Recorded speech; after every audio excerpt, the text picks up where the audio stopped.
कि महाराष्ट्र में धर्म की राजनीति चल रही है, गुजरात में बिजनेस की राजनीति। हिंदुस्तान उनके लिए अब कुछ मायने नहीं रखता, बस हिंदुस्तान हमारे लिए मायने रखता है। तो मोदी अच्छा हुआ कि नहीं हुआ कि जैसे तुमने गुजरात बनाया, हमारा हिंदुस्तान 15 साल में क्यों नहीं बना? क्यों बना नहीं? तो गुस्सा उधर। हर रैली में हम मुसलमानों को जिहादी कहा जा रहा है, हमको पत्थरबाज कहा जा रहा है। एक वीडियो दिखाओ कि किसी मुसलमान ने किसी हिंदू को इस तरीके से मारा है। बोल अल्लाह अकबर, बोल अल्लाह अकबर। 500 सीटें अगर मंत्रालय में बैठती है मुसलमान की, देखो फिर देश कैसा चल रहा है। डॉक्टर जितेंद्र अवार्ड साहब ने, समीम खान ने एक ही चीज बोला, अगर नदीम खान को पोस्ट देंगे तो भाई हम तुमको वोट नहीं देंगे। आपकी पार्टी के लिए नदीम खान गलत होगा। ये राज ठाकरे के बोलने से लॉन्च स्टिकर उतर जाते हैं। पैलेस्टीन का मुसलमान बच्चा मुसलमान नहीं, बाबा सिद्दीकी की हत्या हुई है, किसी मोची और झाड़ू छाप वाले की नहीं हुई है।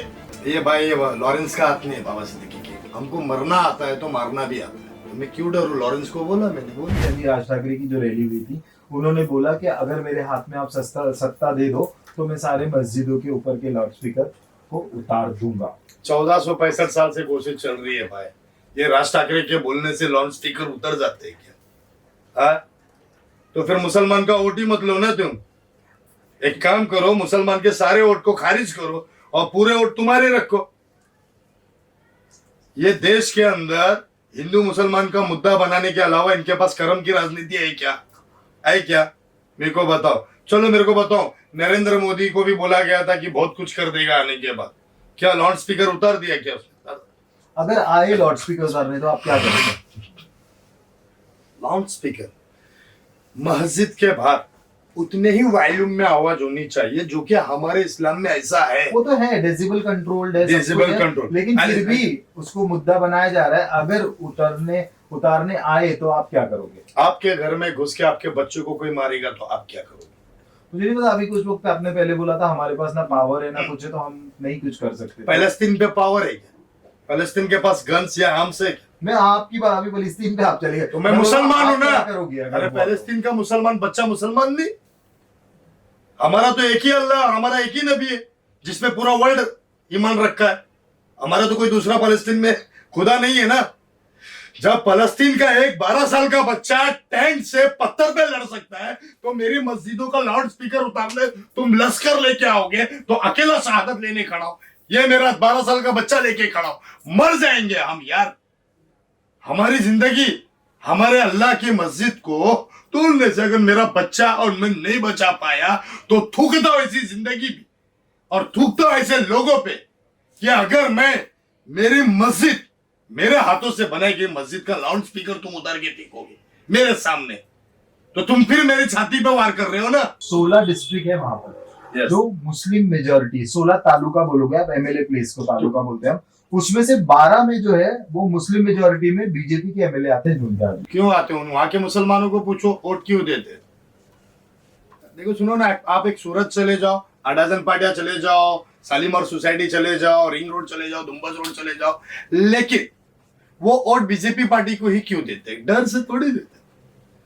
तो उनको पता है कि महाराष्ट्र में धर्म की राजनीति चल रही है, गुजरात में बिजनेस की राजनीति। गुजराती है, बिजनेस माइंड है। आप मेरे को बताओ, 75% गुजराती इंडिया छोड़ चुके हैं। सब अब्रॉड में, सब गल्फ में, दुबई में गुजराती की अच्छी फैमिलीज बाहर ही है। आप रिसर्च करो, पान जुमेरा दुबई में सबसे ज्यादा गुजरातियों ने फ्लैट्स किया। संजय दत्त ने खुद लिया, बड़े बड़े उद्योगपति ने खुद लिया। हिंदुस्तान उनके लिए अब कुछ मायने नहीं रखता, बस हिंदुस्तान हमारे लिए मायने रखता है इनकी नजर में, और रखेगा भी, क्योंकि हमारे पूर्वज की धरती है ये। तो हम ये जज्बात से जुड़े हैं ना। गुजरात के बच्चे आज जो जज्बात से जुड़े हैं ना, सिर्फ अपने बच्चों का फ्यूचर देख रहे हैं। यूर राइट, गुजरात का फ्यूचर एकदम ब्राइट है। क्यों? ये उन्होंने अपने बच्चों को जीना सिखाया। उनको ये मालूम है कि 60 साल में वो मर जाएगा, इससे अच्छा अच्छी जिंदगी जिए ना। अरे तो मोदी अच्छा हुआ कि नहीं हुआ? गुजरात को अच्छा बनाया, सारे देश को आपस में लड़ाया, तो गुस्सा उधर कि जैसे तुमने गुजरात बनाया, हमारा हिंदुस्तान 15 साल में क्यों नहीं बना? क्यों बना नहीं? एक हाथ में तुम बोलता मुसलमान का बच्चा कंप्यूटर रख के, एक हाथ में कुरान, तो आज हमारा बच्चा सिर्फ दोनों हाथ में तलवार गिरासा ही लेके उतरा है। कोई बोलता है जय श्री राम बोलने तो मार दे। आज हर रैली में हम मुसलमानों को जिहादी कहा जा रहा है, हर रैली में हमको पत्थरबाज कहा जा रहा है। अगर तुमको ऐसा लगता है कि इंडिया में कि मुसलमान पहल करता है तो एक वीडियो दिखाओ कि किसी मुसलमान ने किसी हिंदू को इस तरीके से मारा है। बोल अल्लाह अकबर, बोल अल्लाह अकबर। मैं आज ही पूरा सोशल मीडिया बंद कर दूंगा। आपने देखा है ऐसा? आपने वीडियो देखा है? कहां देखा? काली कन्हैया का नाम लेते हो, कन्हैया का कि काट दे। अरे उसको जगह पे काटो यार। लॉरेंस बिश्नोई की जब आप बात करते हो, ओके, लॉरेंस बिश्नोई ने सबसे पहले टारगेट किया सलमान को, फिर बाबा सिद्दीकी, फिर मुनव्वर फारूकी। तो आपको क्या लगता है कि ये एक पर्टिकुलर समाज को टारगेट किया जा रहा है फ्रॉम लॉरेंस बिश्नोई? सबसे पहली बात तो सलमान खान को टारगेट किया तो सारी दुनिया कहती है, और लॉरेंस के कुछ खास लोग कहते हैं कि हम तो सलमान खान को मारेंगे। लेकिन बाबा सिद्दीकी का मर्डर किया है ऐसा लॉरेंस के कोई लड़के नहीं करे। बट उन्होंने प्रॉपरली उसको रिलीज किया था कि हाँ, we are behind Baba Siddiqui's murder. तो फिर ताबा क्यों नहीं लाया अभी तक के मुंबई लॉरेंस? ताबा नहीं ला सकती क्योंकि वहां पर उनके साथ में एक उनका पैक्ट है कि जो भी आपको अगर करना होगा, आपको जितनी इंक्वायरी करनी है आपको वहां पर। आप लोग कैसा सवाल करते हैं, मेरी तो समझ में आता नहीं। बताइए। आप लोग या तो लॉरेंस को सबसे ज्यादा इंटेलिजेंट समझते हैं या तो मुंबई पुलिस को पप्पू। नहीं, देखिए वो सेंट्रल गवर्नमेंट का एक लॉ है कि आप लॉरेंस बिश्नोई को आप वहां से नहीं ला अभी सकते, तक जिसको भी। हाँ, सेंट्रल गवर्नमेंट का लॉ है ना, आप लॉरेंस को नहीं हिला सकते। वो तो एक मिनट, इंडियन पीनल कोड का ये भी लॉ है कि आप सच्चाई सामने लेके आ सकते हो। करेक्ट है, बराबर। हाँ। इस केस के इन्वेस्टिगेशन ऑफिसर को ये कड़ी जोड़नी चाहिए कि भाई ये लॉरेंस के यहां से सुपारी आई है, ये चैनल यानी ये कॉल आया, बराबर, ये यहां से सुपारी उठी, यहां से फाइनेंसर आया, यहां से वेपन्स आए, ये काय को नहीं अभी तक का क्लियरेंस हुआ। खाली आरोपी पे आरोपी पकड़े जा रहे। बाबा सिद्दीकी की हत्या हुई है, किसी मोची और झाड़ू छाप वाले की नहीं हुई है। तो आपको क्या लगता है कि बाबा सिद्दीकी की हत्या के पीछे किसका हाथ है? ये भाई ये लॉरेंस का हाथ नहीं है, बाबा सिद्दीकी की। तो आप इतने स्ट्रांगली लॉरेंस को जो है सपोर्ट कैसे करते हो? मैं सपोर्ट किधर किया? आप बोले ना उसका हाथ। अरे भाई पहले दिन जब एक मिनट, पहले दिन मर्डर हुआ दूसरे दिन एफबी पे आया लॉरेंस ने मारा, हमको लगा लॉरेंस ने मारा। ओपन चैलेंज किए कि नहीं किया हमने? लॉरेंस को किए ना। जब वो चैलेंज किए तो उसके बाद कहानियां सामने आई कि नहीं आई कि भाई उनके खास लड़के ने, एक मनीष करके एक छोकरा है मेरे साथ कॉन्फ्रेंस में था और उसने साफ बोला ये लॉरेंस ने नहीं मारा। इवन जाकिर नाइक ने भी बोला था, क्या बोला अपने स्पीचेस में हिंदू देवी देवताओं के बारे में उन्होंने जो कमेंट किया था। क्या कमेंट? फिर उनके एग्जिस्टेंस पे ये किया था कि क्या? उनके कोई एग्जिस्टेंस ही नहीं है। यानी कि मतलब जैसे गणपति है या ये है, इनका कोई एग्जिस्टेंस। वो आपका जो वैद्य कहता है बॉस, आप वैद्य पढ़ लो, वैद्य पढ़ो, एक निरंकार है। देखिए फिर है ना कुरान में। फिर आप बात सुनेगी नहीं, आपने भी सवाल किया तो फिर जवाब भी लो ना बॉस। बोलिए, अभी आपको गुस्सा क्यों आ रहा है? मैं गुस्से में रियल बोल रहा हूँ कि आप मुसलमान को ये कह देते हो कि मुसलमान इनके खुदा को खुदा नहीं मानता। यस, आपका कहना यही था कि कोई गणपति नहीं है। बाबा वैद्य कहती है, यजुर्वेद कहती है कि निरंकार का कोई आकार नहीं है, वो एक स्वरूप है, यानी कि अंदर का एक रूप है। हम वांस देखते हैं, वास, हम गाय में 36 भगवान का वास देखते हैं, बराबर है? उनका आकार बताए क्या कहीं पे? आप गणपति बप्पा को जिस तरीके से आकार में डाले हो, ये आपकी आस्था है, आपको मानना है तो आप मान रहे हो, हमको कोई आपत्ति नहीं है।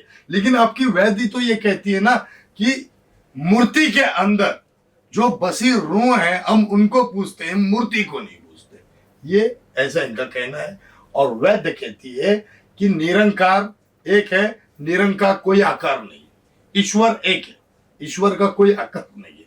तो हम मुसलमान ये सवाल हर हिंदू से पूछते हैं कि हमारी कुरान बोलती है कि सच्चे धर्म की तलाश करो, तो 33 करोड़ 33 लाख 33 हजार 3333 भगवान, हम किसको अपना खुदा माने?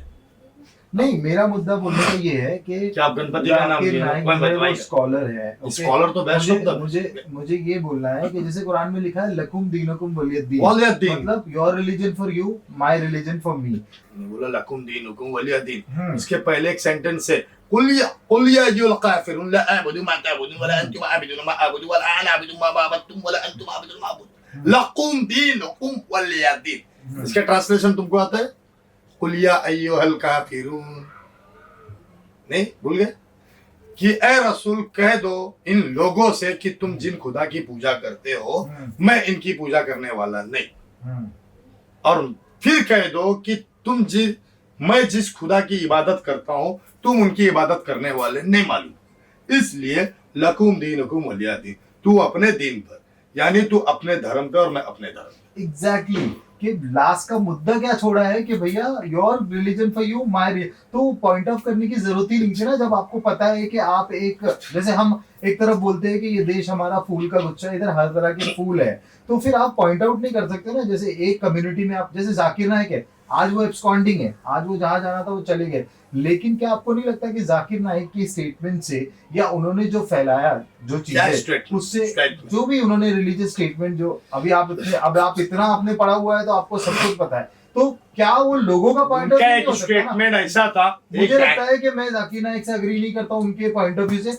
मुझे जो है सबके साथ मिलके हमको रहना है, खुदा है वो मेरे लिए है, वो मेरा एक फेथ है, उसको मैं किसी और पे नहीं थोपूंगा या किसी और के गॉड को मैं गलत नहीं बोलूंगा। ऐसे गलत हमारे कुरान बोलते हैं आपके कि नहीं मना कर देखो हमारे को जो फॉलो करते हैं वो हिंदू मुस्लिम क्रिश्चियन एवरीवन है, मेरे को जो फॉलो करते हैं वो अपने देश से प्यार करते हैं, राइट, मैं रियल बोलूं, मेरे जो फॉलोवर है हिंदुस्तान से मोहब्बत करते हैं, वो रिलीजन से प्यार नहीं करते, वो हिंदुस्तान से प्यार करते हैं, क्योंकि मेरी बात उनको कहीं ना कहीं लगती है कि you are a real Indian. Correct, you are बराबर, क्योंकि ना कहीं वो रिलेट करते हैं ना किसी रिलीजन से, बट आपसे क्यों वो रिलेट करते हैं? क्योंकि आप जो है वो लोगों की बात करते हो, आप जो है रियलिज्म की बात करते हैं, राइट? yes. तो मुझे लगता है कि कहीं ना कहीं उनकी वजह से भी बहुत कुछ डैमेज हुआ।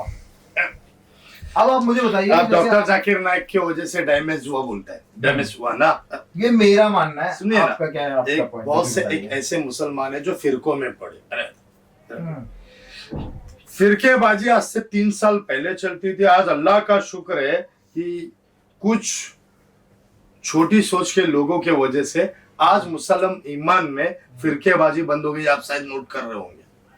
फिरकेबाजी का मतलब क्या डेफिनेशन सुन्नी है ना अभी? एक मिनट, सुन्नी, देवबंदी, अहले हदीस, आप आज हर मंच पे जब मोहम्मद सल्लल्लाहु अलैहि वसल्लम पे रामगिरी ने टिप्पणी की और नितेश राणे ने जब मस्जिद में घुस के मारने की बात की, तो वहां पे फिरके देख के मुसलमान हुए थे क्या? एक नहीं, सिर्फ इम्तियाज जलील आगे आया। कौन बोला सिर्फ इम्तियाज? कोई इम्तियाज जलील, एक मिनट, कोई इम्तियाज जलील, एक मिनट, आपको ये रॉन्ग है कि आपने सोचा कि सिर्फ इम्तियाज जलील के वजह से लोग जुड़े। नहीं, अशहदु ला इलाहा इल्लल्लाह की कलमाई जात से जुड़े। मैं ये बोल रहा हूँ आपको, लोगों की बात नहीं कर रहा हूँ, मैंने बोला कि इतने जो हमारे सरपरस्त सो कॉल्ड सेक्ट से लीड करते हैं, सिर्फ एक बंदा औरंगाबाद से आता है, वो कौन है भूल जाइए, एक बंदा औरंगाबाद से इतने लोगों को लेकर आता है, जिसको मुंबई में, सुनिए तो, जिसको मुंबई में लोग ज्वाइन करते हैं। तो क्या मुसलमान सारे एक प्लेटफॉर्म पे आते हैं और वो 2 लाख जो लोग आए थे वो 20 लाख होते, गवर्नमेंट को भी वो एड्रेस करना पड़ता और अरेस्ट होता, लेकिन ऐसा हुआ नहीं। ऐसा हुआ क्या? नहीं हुआ। जहाँ 1000 की रैली जा रही है और वहां दंगे हो रहे, जहाँ 1000 की, मेरी बात का जवाब, वही जवाब देने जा रहा हूँ। 1000 की रैली जा रही है, मस्जिद के सामने डीजे बज रहा है और वहां दंगे हो रहे। यहाँ 2 लाख की रैली है लेकिन एक भी दंगा हुआ? अच्छी बात है ना, नहीं हुआ। क्यों नहीं हुआ? इम्तियाज जलील के वजह से नहीं, क्योंकि हम बात ही नहीं कर रहे इम्तियाज जलील की, मैं बोल रहा हूँ कि और भी जितने भी मुस्लिम लीडर्स या जितने भी स्कॉलर्स थे वो एक प्लेटफॉर्म पे क्यों नहीं आए, उसको बड़ा इवेंट क्यों नहीं बनाया? एक बड़ा इवेंट बनाने के लिए अगर 20 लाख मुसलमान भी अगर जमा होते हैं तो उनकी रहनुमाई करने वाला कौन है, मुझे ये बताइए। मतलब आप मानते हो कि कोई लीडरशिप है? कोई लीडर इंडिया के अंदर मुस्लिम लीडरशिप कोई है ही नहीं। प्रॉफिट मोहम्मद के लिए, आपको सल्लल्लाहु अलैहि वसल्लम के लिए आपको लीडर की क्यों जरूरत है? आपको तो अकीदे की जरूरत है ना। अगर लीडर की जरूरत नहीं होती तो मैं प्रॉफिट की बात कर रहा हूँ। 1 मिनट, अगर लीडरशिप की जरूरत नहीं होती तो खलीफा उमर रजी अल्लाह ताला अन्हु बनते। नहीं, आप नहीं समझ रहे हो। फिर मैं आप- बोल रहा हूँ उस मुद्दे Divine- के लिए जो प्रॉफिट के ऊपर रिमार्क्स हुआ था by Ramgiri and protected by government ने उनको रक्षण दिया था, तो उसके खिलाफ हर इंसान जो प्रॉफिट को मानने वाला, फिर वो हिंदू हो या मुसलमान हो, ये सब एक साथ जो है मुसलमान प्लेटफॉर्म में आकर क्यों नहीं अपने ये रजिस्टर का, क्यों सिर्फ एक औरंगाबाद से बंदा आता है और वही करता है, उसको क्यों नहीं लोगों ने बोला कि चलो सब साथ में करते हैं। आपने इस चीज को फिर चेक किया ही नहीं। बताइए। आप देखिए, एक गरीब तबके का आदमी पुलिस स्टेशन के बाहर जाता है और सरकार वन साइड खड़ी है, जैसे कि एकनाथ शिंदे साहब का एक बयान था कि रामगिरी पे कोई अरेस्टिंग नहीं होगी और रामगिरी पे एक बगल बाका नहीं कर सकता। और एक सीएम ने जब इतनी बड़ी टिप्पणी की तो नदीम क्या औकात है, क्या सीएम से लड़ लेगा? औकात है क्या? मेरे पास पावर क्या है? पावर है क्या? कुछ नहीं लड़ सकता। मेरे पास सिर्फ यही पावर है कि आपने गलत बोला। तो हर एक मुसलमान ये चाह रहा था कि कोई एक बड़ा लीडर, एक बड़ा रहनुमा हमारे साथ जुड़े और हम पुलिस स्टेशन में खड़े हो, और वो हुआ भी। 5,000 मुमरा में, 10,000 यहाँ, 2,000 वहां। श्री रामपुर में 15-20 दिन भूख हड़ताल हुआ। बराबर हुआ कि नहीं हुआ? हुआ। लेकिन लेकिन उसी संविधान ने, आज ये मुसलमान ये बात क्यों नहीं समझता कि उसी संविधान ने आपको पूरा हक दिया एजिटेट करने का या प्रोटेस्ट करने का। अगर सब एक साथ रास्ते पे आते, तो ये आप समझो बॉस, आप समझो ना कि एक मुसलमान अगर सही के लिए आवाज उठाता है तो वो चीटर हो जाता है, बराबर ना? एक मुसलमान दूसरे मुसलमान की टांग खुद खींच रहा है। आपको मैं बता रहा हूँ ना, मेरी बात अब कैसी बात कर रहे हैं आप? किस मुसलमान के लीडर का नाम बता सकते हो जो हमारे मुसलमान का रहनुमा हिंदुस्तान वो में? आपके जितने सारे लीडर है, ओवैसी, कौन है? अबू हाशिम आजमी एंड नवाब मलिक। 3 पे खत्म हो गए। हाँ, फिलहाल खान मुझे जी इतना पता है, आपको अगर पता है तो बताइए। हिंदू के कितने लीडर है? नाम बताओ। हिंदूस के कितने लीडर? अमित शाह, नरेंद्र मोदी, योगी, बराबर है ना, नीतीश राणे, और ऐसे मैं कितने नाम गिना डालू जो खत्म ही नहीं होते, जो खत्म ही नहीं होंगे। लेकिन आपने मुसलमान का 3 जन में नाम खत्म कर दिया। करेक्ट, क्योंकि है नहीं, क्योंकि हमारे में कमी है, क्योंकि हम बनने नहीं देते ना उनको लीडर। जहां वैसी की पार्टी वोट के लिए खड़ी होती है, वोट के लिए खड़ी होती है, 1,000 से 1,500 से ज्यादा लीड नहीं ले जाती। Imtiaz Jaleel, best of the best Aurangabad का एक एमएलए था, वो एकदम शांति से चला ले रहा था, उसको वोट से हरा दिए गए। हरे कि नहीं हरे? तो फिर आप खड़े क्यों नहीं होने देते? एक बार आप किसी मुसलमान लीडर को 500 सीटें अगर मंत्रालय में बैठती है मुसलमान की, देखो फिर ये देश कैसा चलता है। क्योंकि आप अगर ऑन एन एवरेज भी पकड़ोगे ना, जैसे मुस्लिम मेजॉरिटी महाराष्ट्र के हिसाब से 2% से भी कम एमएलए में है। मतलब देखिए, एक बात बता रहा हूं, मेरे को मुमरा के अंदर एक राष्ट्रवादी से पोस्ट दिया जा रहा था माइनॉरिटी लीडरशिप का। एक माइनॉरिटी लीडरशिप का जब पोस्ट दिया जा रहा था तो मुझे डॉक्टर जितेंद्र अवार्ड साहब ने और समीम खान ने एक ही चीज बोला, अगर नदीम खान पे पोस्ट देंगे तो भाई हम तुमको वोट नहीं देंगे, ऐसा उन्होंने। और आपकी पार्टी के लिए नदीम खान गलत होगा, एकदम गलत साबित होगा, ऐसा उनका रिविंग है। और मैं तो चाहता नहीं था वो पोस्ट, लेकिन उसके लिए बात की तो इन्होंने क्या कहा कि भाई 4 मौलानों ने बोला कि नदीम खान को पोस्ट मत दो। मतलब बेसिकली आपका बोलना है कि एक मुसलमान की दूसरे मुसलमान की टांग खींचने में लगा हुआ है, इसीलिए पूरी कम्युनिटी आज पीछे तो मेरे साथ हुआ ना बॉस। हाँ। अगर मैं माइनॉरिटी का, एक मिनट, मैं माइनॉरिटी से लीडरशिप लेता, बराबर है, आपको इतने देर में बात करने में क्या कमी लगी मुझ में कि मैं लीडरशिप के लायक नहीं है क्या? मुझे बड़ा इंप्रेसिव लगा कि आप बोलते हो, खुल के बोलते हो। तो मैं यही बोलता हूँ, जब एक लीडरशिप के लायक का कोई चेहरा है तो आप उसको लीडरशिप में नहीं मानते हो, आप अपनी जाती मुफाद के लिए उस लीडर को भी गिरा देते हो। तो मुसलमान का हर वो लीडर छोड़ दिया अल्लाह के ऊपर, बोलता है ये जान दो यार, इनको जान दो, ये कहानी है। और कुल में मेरा मुमरा है, मेरे मुमरा पे कोई तकलीफ आएगी, मैं लीडरशिप नहीं देखूंगा। मैं एक नागरिक के वास्ते, एक नागरिक की हैसियत से मैं मुमरा की मदद के लिए खड़ा हूं। चलिए, अभी आपने मुमरा की बात की तो नीतीश राणे के भी स्टेटमेंट जो आए थे मस्जिद में घुसने से लेकर जो मुसलमानों को टारगेट करना है, तो उसको आप कैसे लेते हो? अभी नीतीश के हवाले में हाइट कम फाइट ज्यादा है क्या? क्या है मालूम है, सुभाष नगर से जहां से वो आगे बढ़े, लोगों का कहना है, फिर बाद में चेंबूर वासी नाका के अंदर एक ऐसा टोपी पहन के, अल्लाह वाला हाथ ऊपर उठा के, स्वाभिमान का मोर्चा निकाल के आज हिंदुत्व राजा बन गए। तो आज हिंदुत्व राजा बन गए, हर जगह बैनर मुसलमान वाला लगा है ना। आपको ऐसा लगता है क्या 313 उस कौम को ये ललकारते हैं, ये बटलिया उस कौम को ललकार रहा है जो 313 ने 2000 को मात दी थी जंगे बदर में। जो 313 ने 2000 से लड़के जंगे बदर की जंग जीती थी।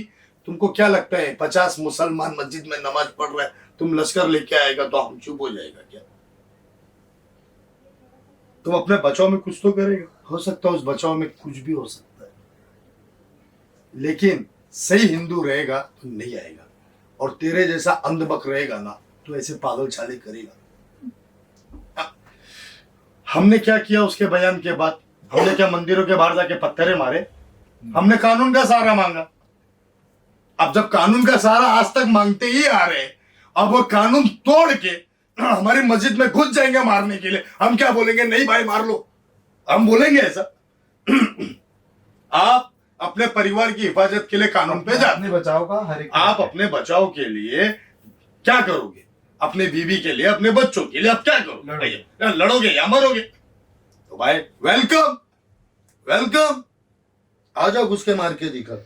आपको डर नहीं लगता है? काय का डरू भाई? इतने ओपनली आप जब स्टेटमेंट देते हो तो आपको इस बारे में डर नहीं लगता कि दो चीज होगी, या तो जेल जाके 14 साल सड़ूंगा, दो ही चीज होगी ना, 14 साल जाके सड़ूंगा या तो मरूंगा, और मरने के बाद मेरी जिंदगी तो खत्म नहीं होगी ना।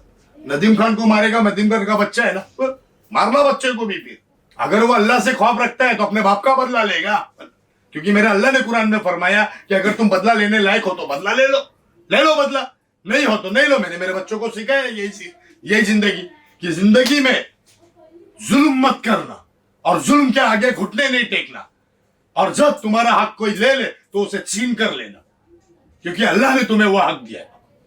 मेरे इस देश के अंदर रहने का अधिकार मुझे इंडियन कोड देता है, मेरा अल्लाह अज्जो वजल देता है, मेरा नबी देता है, तो मैं डरूं क्यों?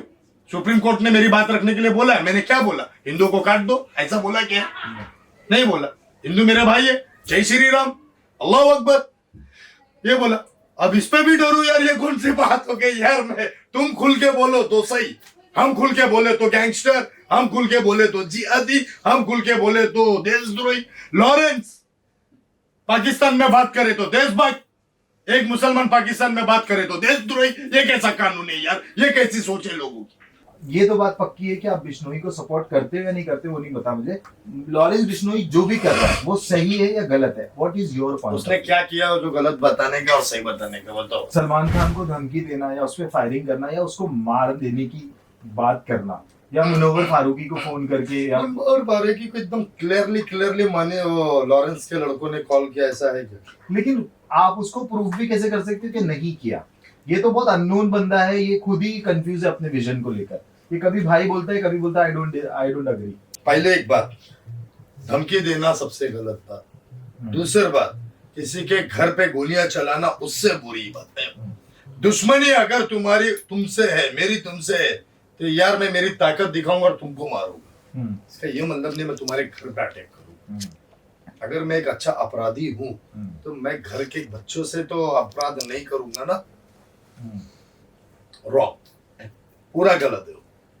आप मतलब डिसोन करते हो? अरे करना ही है बॉस। क्योंकि बीच में ऐसा आया था कि ना आपने जो है बिश्नोई से डरकर जो है पीछे हट गया। आप भाई किसी के बाप से डरता वरता नहीं भाई, अपन डरे वरे नहीं किसी विष्णोई से। विष्णोई मत बोलो यार। देखिए मैं आप विष्णु, एक मिनट, हाँ पहली बात लॉरेंस बिश्नोई, लॉरेंस बोलो ना। अभी एक बात बता, एक लॉरेंस के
फैब्रिकेटेड है, ये पॉपुलैरिटी या टीआरपी मेरे अल्लाह पाक की कसम खा के कहता हूँ, अगर ऐसा है तो मैं कुरान को हाथ में लेके मैं कह दूंगा कि अभी तक मैंने किसी को ये नहीं कहा कि तुम मुझे कॉल करो और मैं इसको एक मुद्दा बनाओ।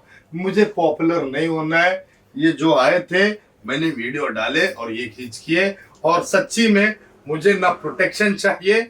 मुनव्वर फारूकी को क्या कॉल आया और मैं जानता नहीं, वो रियल कॉल है या फैक कॉल है, वो प्रोटेक्शन लेगा। नदीम खान प्रोटेक्शन नहीं लेगा, क्योंकि मेरा प्रोटेक्शन मेरा अल्लाह।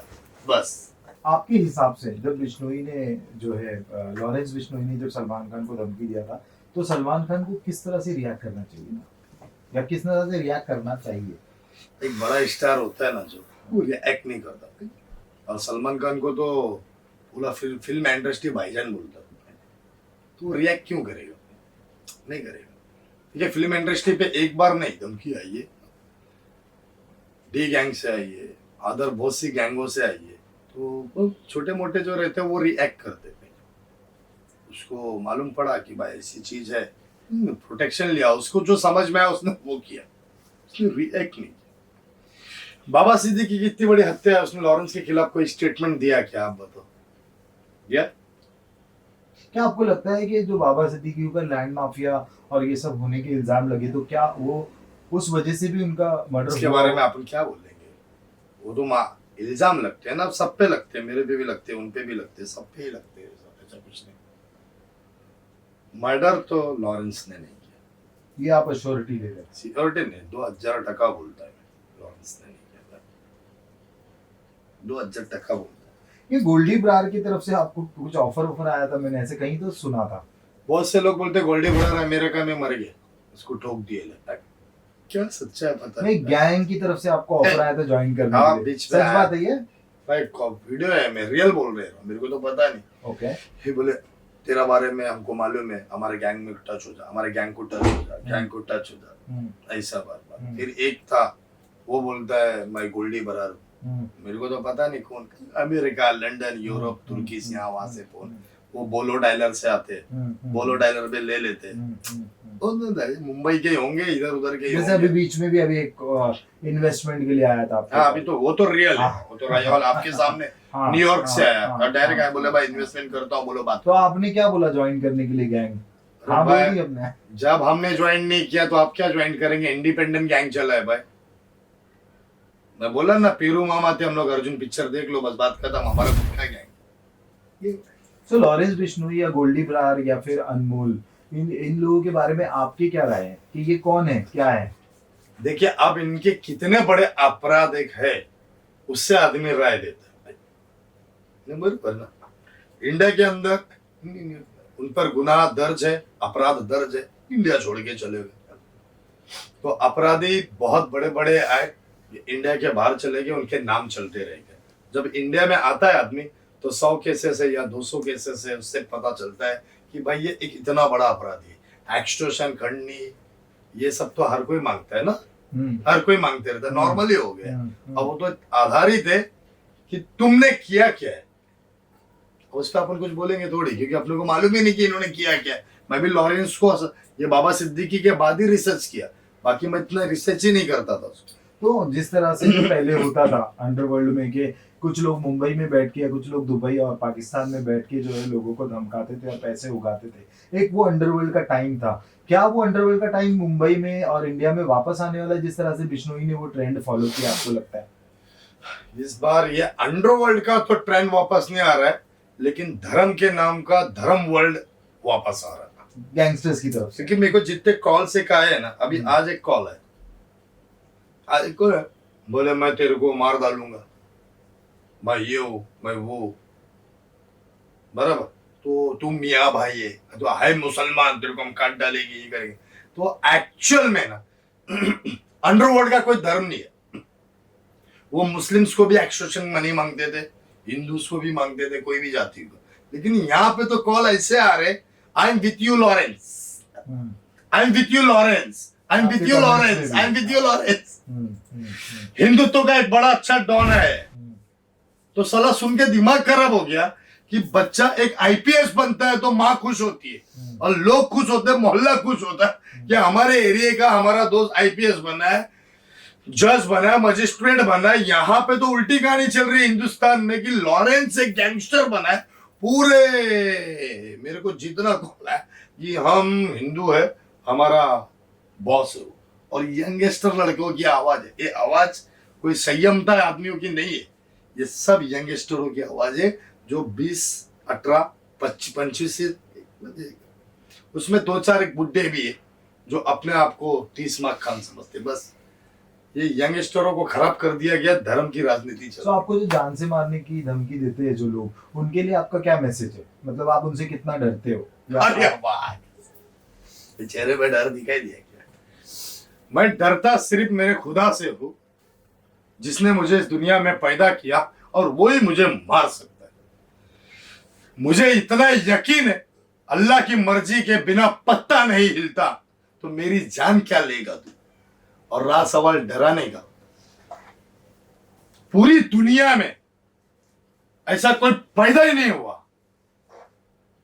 जो नदीम को डरा दे, जो बाबा खान को डरा दे। और अगर वो पैदा हुआ है और नदीम को वो डरा दे, तो समझ लेना तू वाकई में वीर है। मैं डरता हूं सिर्फ अपने गुस्से से, मैं मेरे रब से और मेरी फैमिली से, क्योंकि मुझे मालूम है तुम नादान हो, मैं नहीं। मुझे मालूम है कि मेरे हाथ से कोई गुनाह होगा तो इंडियन पिनल कोड के तहत मुझे भी जेल में सड़ना होगा, बराबर? और उससे मेरा परिवार खराब होगा। कोई मुझे ये कह दे कि नदीम तेरे पे कोई केसेस नहीं होगा और तुझे हम सजा नहीं देंगे, तो मैं तो बोलता हूं कि ऐसे सूरवीर, ऐसे पहलवान को ले आना जो अर्नोल्ड के ऐसे 4 रहेंगे और नदीम को ठसा दे, बीच से फाड़ देगा नदीम। तो ये क्या डायरेक्ट या इनडायरेक्ट धमकी है लॉरेंस या गोल्डी ब्रार के लिए? मैंने नाम लिया इनडायरेक्टली या डायरेक्टली? मैंने नाम लिया, किसी का धमकी देने के लिए नाम लिया। आपने बोला जो मुझे धमकी दे रहे, मैं उनको जवाब दे रहा हूं। मुझे धमकी दी गई मारने की, बट वो लॉरेंस के नाम से ही दी गई है, तो अगर वो लॉरेंस के नाम से होगी तो भी आपका जवाब यही है? अरे सवाल ही नहीं उठता भाई। मैंने क्या बोला? दुनिया में कोई पैदा ही नहीं हुआ जो नदीम को डराए दे, क्योंकि मेरे को मालूम है ना, कुल्लुम नफ्सुन जायकातुल मौत। जब मैं मौत को हकीकत मानता हूं तो डरूं क्यों? अरे भाई, मैं मेरी जिंदगी को 1 सेकंड की अपनी नहीं मानता तो मैं तुझसे डरूंगा बे गधे लोग। कौन है तुम है कौन? है क्या? क्योंकि एक स्टेटमेंट में आपने ना लॉरेंस को बच्चा भी बोला था, तो वो क्या सवाल ही नहीं सीरियसली उठता। बोला था या मेरे सीरियसली बोला, मेरे छोटे भाई की उम्र से भी छोटा है वो, तो बच्चा ही हुआ ना वो। तो इसमें बड़ी क्या बात है? गलत क्या बात है? इसमें गलत क्या है, मेरे को ये बताओ। नहीं, उस लहजे में नहीं आपने बोला था कि वो ये इस लहजे में नहीं बोला, इस लहजे में था अच्छा। कि जिस दरिया में तू तैरने की कोशिश हाँ। कर रहा है उस दरिया के शार्क है। करेक्ट। तो ऐसा एक्चुअली सोचने का नहीं, मारने वाला आएगा ये सोच के कि मारेगा और मार के चला जाएगा। हो सकता मारने वाला जो आ रहा है वो मर के भी जाएगा। शिकावत है ना, शेर को शवा शेर, ऐसा सोचने का नहीं। क्यों बोलू? क्योंकि तुम्हारी सोच है कि तुम मारना जानते हो। मरना भी आता है क्या तुम? हमको मरना आता है तो मारना भी आता है। बात को समझे? तो मैं क्यों डरू? लॉरेंस को बोला, मैंने बोला। आपने उसको बैकआउट नहीं किया था जैसे लोग बोल रहे थे कि डर के मैं काय को बैकआउट अकाउंट बंद कर दिया या ऐसे कुछ था? मैं 3 महीना पहले मुझे बहुत ट्रोल किया गया, ट्रोल की इसके लिए किया गया कि एक्चुअल मेरी ऐसी सोच है कि अगर मैं जिंदगी में फेमस भी हुआ या मैं तरक्की भी लिया या कुछ भी लिया, क्या तरक्की लेके हासिल हुआ? मेरे दोस्त मेरे साथ नहीं, मेरे अपने मेरे साथ नहीं, तो ऐसा क्या फायदा है इसी तरक्की का? मेरी बात को एक आप समझ। तो मेरे कुछ अच्छे दोस्त थे धारावी से, एक अशरफ भाई करके, उन्होंने कहा कि नदीम भाई इंस्टाग्राम तुम्हारे काम का नहीं, तुम्हारा एक लेवल अलग है। और उसने सही कहा। और कहा सही? मेरे अशरफ भाई ने सही कहा कि तुम्हारा लेवल नहीं हो। आज मैं मेरे लेवल को छोड़ के एक यूट्यूबर बन चुका हूँ। लोगों की नजर में एक यूट्यूबर है, इंस्टाग्रामर है, जो कि साला मैं कभी कैमरे में पर नहीं आता था। 1.5-2 साल से मुझे लोग देख रहे ना, और जो मुझे जानते हैं वो कभी बोलेंगे ऐसा।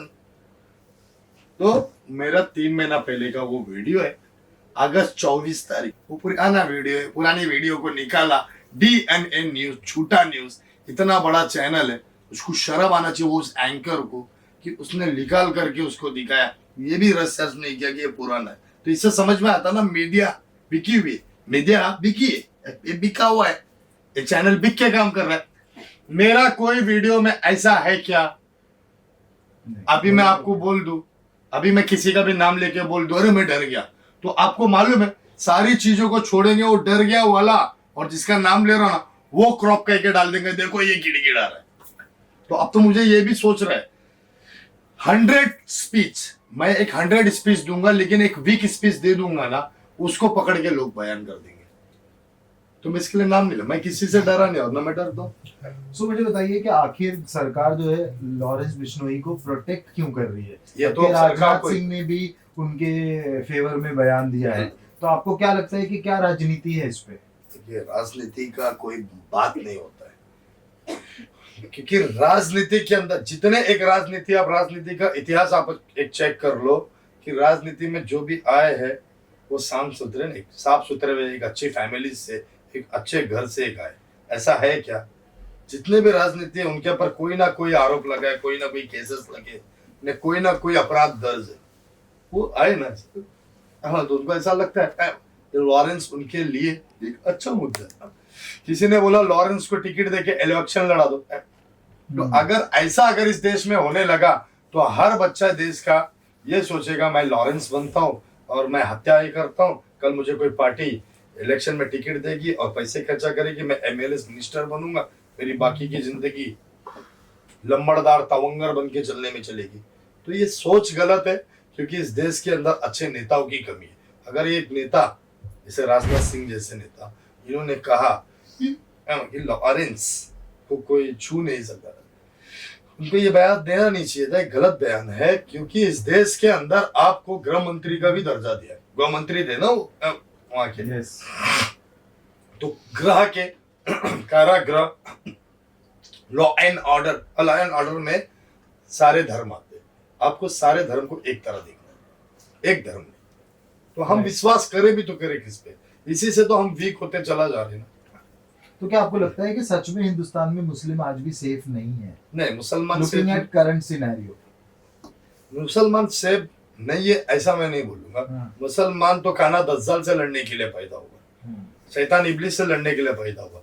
पूरी दुनिया में मुसलमान सेफ नहीं है, क्योंकि मुसलमान का बच्चा, जो मुसलमान की औरत मुसलमान के बच्चे को जन्म देती है ना, और जन्म देते हुए जब कलमा और अजान देता है ना, उसके मौलाना जब एक कहता है अल्लाह अकबर, तो उसी टाइम पे उसके मुकद्दर में लिख दिया जाता है कि तेरी जंग शैतान इब्लिस से। तो वो लड़ता रहेगा, चाहे हिंदुस्तान हो, चाहे वो पैलेस्टाइन हो, चाहे वो कोई भी कंट्री हो, वो लड़ता रहेगा। तो मुसलमान कहीं सेफ नहीं है। मुसलमान एक ऐसी कौम है जो सिर्फ अशहदु ला इलाहा इल्लल्लाह के दम पे खड़ी। That's all. अगर गिवन अ चांस आपको मौका दिया जाए कि एक मैसेज आपको अगर लॉरेंस बिश्नोई, गोल्डी ब्रार या उनकी कंपनी को देना होगा, तो वो एक स्ट्रॉन्ग मैसेज क्या होगा? एक स्ट्रॉन्ग मैसेज ये है तुम लोगों के लिए कि तुम देश के युवा थे, एक अच्छे कॉलेज स्टूडेंट्स थे और तुम एक अच्छे अध्यक्ष थे। तुम यही चीज कानून से फाइट लड़के या कानून से लेकर के साथ चल के तुम इस देश के युवाओं को अच्छा मैसेजेस दे सकते थे, क्योंकि लॉरेंस और इन लोगों के जो फॉलोवर्स है इतने भरपूर में, आज सबसे ज्यादा एक हिंदू फॉलोअर्स है। और आपको ट्रोल करते हैं? मुझे ट्रोल करते, मुझे इससे कोई फर्क नहीं करता, पूरी इंडिया कर दे, तो मैं क्या हर किसी को जवाब नहीं दूंगा। लॉरेंस को एक अच्छी सोच लोगों के सामने लानी चाहिए, ताकि लॉरेंस को वो फॉलो करे और इस देश की रक्षा के लिए आगे आए। वो ना कि मैं ये देखना चाहता हूं कि बिश्नोई समाज का कोई लड़का गुंडा बने, ना सनातनी ना मुसलमान। तो लॉरेंस के फैन फॉलोइंग्स के हिसाब से उसको एक यही मैसेज है कि अगर तुमको कहीं भी जेल से तुम निकले 4-5 साल के अंदर, या कभी तुम्हारा एक नेक्स्ट इंटरव्यू आया लॉरेंस का, तो तुम्हारे फॉलोवर्स के हिसाब से बेस्ट देश की रक्षा के लिए दो। अगर हम भगत सिंह को मानते हैं, अगर सूरवीर मानते हैं, तो आप भगत सिंह की बात को मानो। उन्होंने फांसी दे करके हिंदुस्तान में कई इंकलाबियों को, कई क्रांतिकारियों को जगा गया, जिसमें हिंदू मुसलमान सब थे। आप वो बन सकते हैं। यही और क्या मैसेज दूं? जैसे आपका इतने नेगेटिव कमेंट्स आपके हैंडल पे आते हैं, तो सबसे बेस्ट नेगेटिव कमेंट कौन सा था जो अब तक आपको लगा? Rest and peace. और एक ये भाव पूर्व श्रद्धांजलि, नदीम खान, भाव पूर्व श्रद्धांजलि। Thank you so much. एक दिन मुझे भाव पूर्व तो होना ही है, लेकिन रेस्ट एंड पीस नहीं होना है। एक दिन तो मरना ही है। क्यों मालूम? टीपू सुल्तान जब अंग्रेजों से लड़ा था ना, तो अंग्रेजों ने जब उनको मारा था ना, तो ये नारा लगाया था, हमने शेर को मारा है, यानी टीपू सुल्तान को मारा है, अब हिंदुस्तान हमारा है। तो हर मुसलमान का बच्चा टीपू सुल्तान है, हर मुसलमान का बच्चा देश के लिए मरने को तैयार है, हर मुसलमान बच्चा शेर है। बट टीपू सुल्तान की भी लोग खिलाफत करते हैं, वो टीपू सुल्तान को लोग फ्रीडम फाइटर नहीं मानते।